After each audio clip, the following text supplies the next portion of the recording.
My mother and my ex-husband showed up at the funeral of my precious father. I sarcastically said to them, "Nice of you to show up after all you've done such a thing," but they seemed not to mind it at all. This is my father's funeral. Their presence is a given. I couldn't stop laughing at my mother's comment. I came here for inheritance. Sorry, but there won't be any inheritance for you. My name is Lila, a 32-year-old office worker. I have been married to my husband Kevin for 2 years now.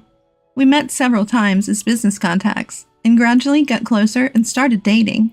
However, I was hesitant to date him at first because he was 6 years younger than me. When I asked him, "Are you okay with an old lady like me being your girlfriend?" he looked straight into my eyes and said, "I don't care about age. I like you, Lila." I was taken aback by his unashamed confession and fell for him. From there, we steadily continued our relationship, and eventually he proposed, leading to our marriage. We immediately went to meet his parents. His parents were very kind people, and they accepted me. I quickly grew to like his cheerful and outgoing parents, who were much like my husband. Then, we went to my family home and introduced him to my parents. "He's quite young, isn't he?" "But he's very polite and seems like a nice guy." My parents quickly took a liking to him. He also had a positive opinion about my parents, saying, "Your parents are very kind."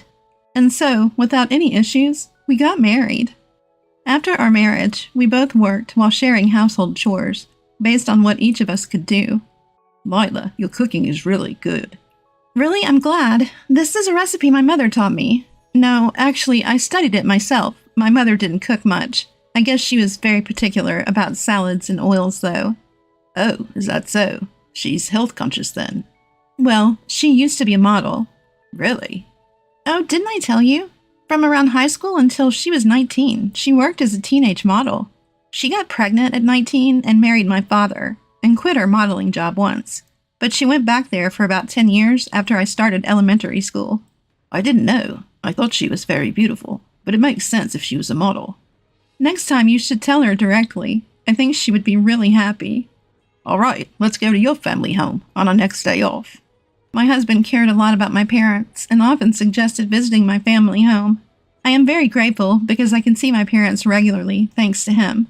In this way, our married life was going very well. However, an unfortunate incident happened to us. My father had an unexpected accident and has been wheelchair-bound ever since. "Lila, can you come today? It's fine during the day because we have a caregiver, but it's hard at night because I'm alone." "Okay, I understand. I'll come after work." I was very worried about my father, and to be honest, my mother is not good at housework, so I was worried about leaving the caregiving to her. I told my husband that I would go to my family home after work to take care of my father. Then my husband, Kevin, unexpectedly offered to drive out and pick me up, saying that he would accompany me back to my parents' home. Thank you. That's a big help. "Don't mention it. If your parents are in trouble, we've got to help out." At that moment, I saw him as a godsend. "Lila, it's so nice of you to come, and Kevin, thanks a lot for joining us. I feel bad for asking you to come all this way." "Not at all. Please don't worry about it." "Dad's asleep in his room now, but he'll probably need to use the bathroom soon." "I understand. I'll go check on him. Thank you, Mom." "Is there anything I can help with, too?" "Well, there are a few things I'd appreciate it if you'd come move. Ever since my husband became wheelchair-bound, there's no one here to lift heavy things." "I see. Of course. You can count on me." It seemed like Kevin was more than willing to help my mother with her request. I was glad he came with me. "Dad, you're awake." "Lila, thank you for coming. I woke up because I heard your voices." "I see. Do you need to go to the bathroom? I can help you get there." I might take you up on that. I feel awful for putting you through this."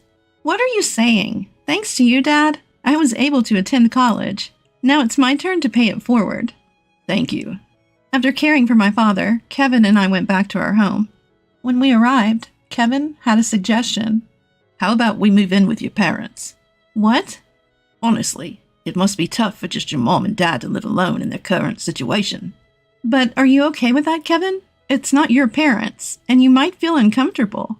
"Not at all. Your parents are genuinely kind, so I'm totally fine living with them." "Kevin, I was truly grateful for his proposal. Honestly, I was thinking the same. My mom and dad have a 15-year age gap. My dad was a business owner, and he met my mom at a high-class party. There, my dad was smitten at first sight with my mom's beauty, and they started dating. They decided to get married when they found out that my mom was pregnant. My mom was not good at housework, so my maternal grandmother used to come over to clean and cook. In fact, I remember my grandmother cooking when I was a child.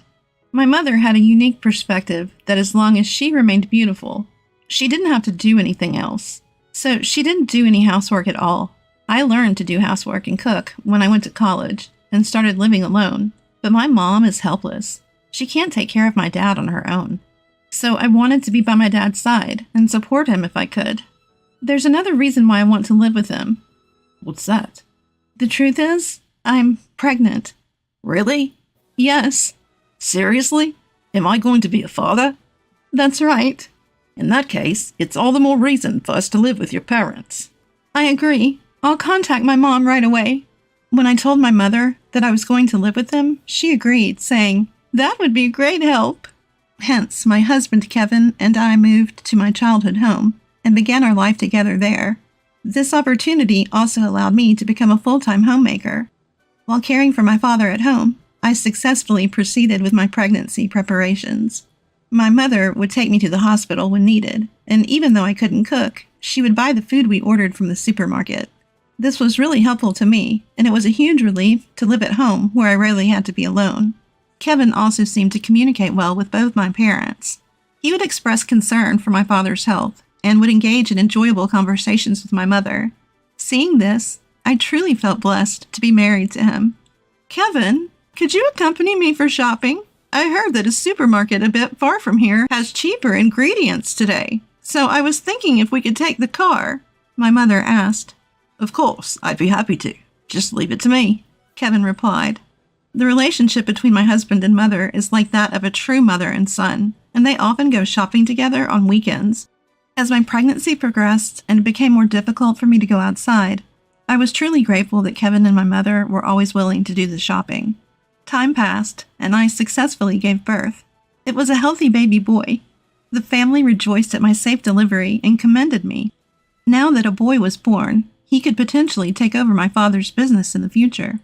I believed that our family life would become even more lively and fun.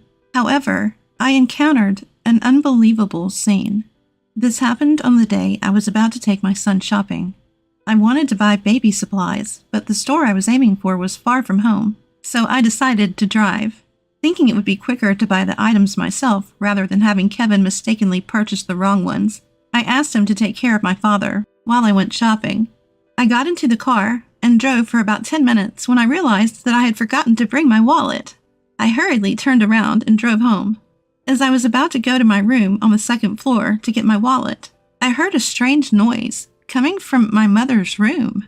Our house was designed such that my father, who was wheelchair-bound, lived on the second floor, while Kevin, my mother, and I had rooms on the second floor. I didn't see Kevin or my mother in the living room on the first floor. I had a terrible feeling. Quietly, I approached my mother's room. I could hear a creaking noise and heavy breathing. I can hear this loud and clear. Quickly, I set my phone to video recording mode and flung open the door. "What the hell are you doing?" I asked. To my shock, both my husband and mother were naked. In other words, they were having an affair. They quickly began to dress. "What is this all about? You are having an affair, aren't you?" I questioned them, and both of them were unapologetic. "Well, yes, but there's nothing we can do about it. Kevin says he prefers me," my mother said. I'm sorry, but I find your mother more attractive, Kevin confessed. Yeah. It seems that Kevin liked older women, and even when he started dating me, he didn't mind the age gap. "Do you think you can get away with this?" I asked. "Well, whether we're forgiven or not doesn't matter to us," my mother answered. Well, I guess we're moving out and living together, just the two of us, Kevin said. "So you're saying we're getting a divorce?" I asked. Yeah, of course, he replied. "All right then, I'll get the divorce papers ready right away." To my own surprise, I found myself carrying on the conversation with an unexpected calmness. Perhaps it was because I knew I needed to stay strong for my father, who needed care, and for our newborn son. I suppose you're going to divorce Dad. I'll get your divorce papers ready, too, I said. Then my mother made a shocking statement. I'm not getting a divorce. What? I'm not divorcing your father, but I am moving out of this house. Wait, enough with the jokes, I replied, taken aback. I'm not joking. I won't leave him until I've gotten his assets, and that's until he passes away.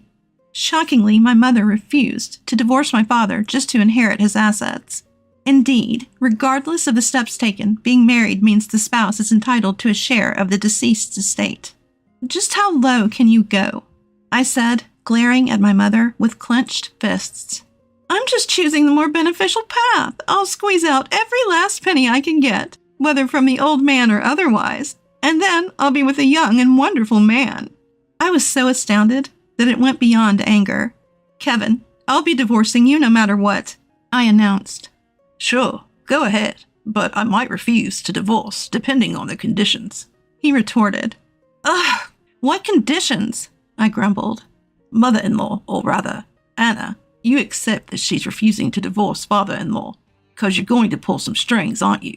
So I want you to maintain the status quo between Anna and father-in-law instead of divorcing me, he said. Don't be ridiculous. There's no way I can agree to such a condition. Then I won't divorce either, and I won't pay child support. What? Well, make your choice. Kevin and my mother wore smug expressions. I had to inform my father about this at once. I can't make that decision without considering Dad's feelings. I protested and ran downstairs. My father seemed to be awake. He must have heard the conversation. Don't worry about me. Get a divorce immediately, he said. But if I do, you and Mom won't be able to get a divorce, I explained. Don't worry about me. Just leave that man, he insisted, looking me straight in the eye. Perhaps my father had a strategy of his own. I decided to follow his advice and agreed to Kevin's terms for the divorce. Kevin and my mother left the house together, laughing uproariously and saying, "Let us know when he's dead." I was seething with rage and felt as if I would lose my mind. But the hardest hit was my father. I'm sorry, Dad. Kevin really messed up, I said. What? Don't worry about that. They'll surely get a taste of hell soon. I had no idea what my father was thinking at that time, but after his explanation, I quickly understood. Indeed, this way we could show hell to them. From then on, I decided to live my life without paying any heed to those two. I hired a daytime caregiver, and I returned to my job as an office worker. My son was growing up healthily, and I was getting better at taking care of my father. My father seemed happy to be able to play with his grandson. I hoped my son would grow up to be like my father. Living this way, 3 years passed in a flash. A little while back, my father's health started deteriorating, and he was admitted to the hospital. And from then on, his condition didn't improve, and he passed away. I was prepared for it, so I was calmer than I thought. I immediately started arranging the funeral. My father was a well-respected man, and a lot of people attended his funeral. But among them, I ran into the last people I wanted to see. Long time no see. I hope you've been well. We came as we promised. It was none other than my mother, Anna, and my ex-husband, Kevin. Why are you here? We came to fulfill a promise. My mother and ex-husband had shown up at my dear father's funeral. How dare you show up here after you did such a thing? Lila, most men and women are drawn together by instinct, so it's inevitable. Rational thinking doesn't apply to those of us who are attracted to each other. They seem not to mind it at all. If that's the case, why are you here at my father's funeral? Why don't you just spend time together? Well, it's my husband's funeral. It's only natural to attend. Plus, as I said earlier, I have a promise to fulfill. Kevin and I came to claim the inheritance. So tell me how much money I'm going to get. I couldn't stop laughing at her comment. Unfortunately, you won't receive any inheritance. What? What are you talking about? Anna should get a portion of the inheritance. I'm sorry, but my mom and dad are already divorced. I never agreed to any divorce. Have you forgotten that you once pushed a divorce paper on my dad? My dad saved it for a time like this. So after you left the house, I submitted the divorce paper. You're now just a stranger to my father. which means you're not eligible for inheritance.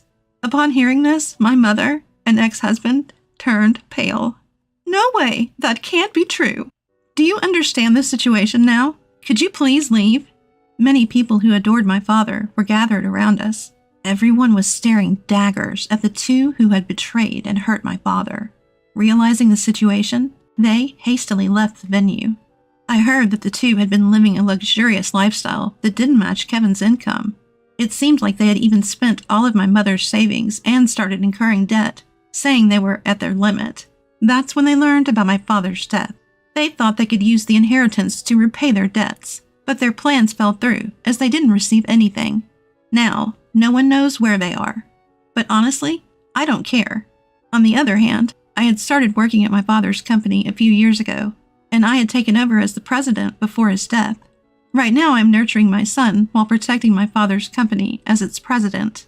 One day, I hope my son will take over this company, but if he finds something else he wants to do, I am committed to supporting his dreams wholeheartedly. For now, while he is still small and adorable, I want to be there to witness his growth closely.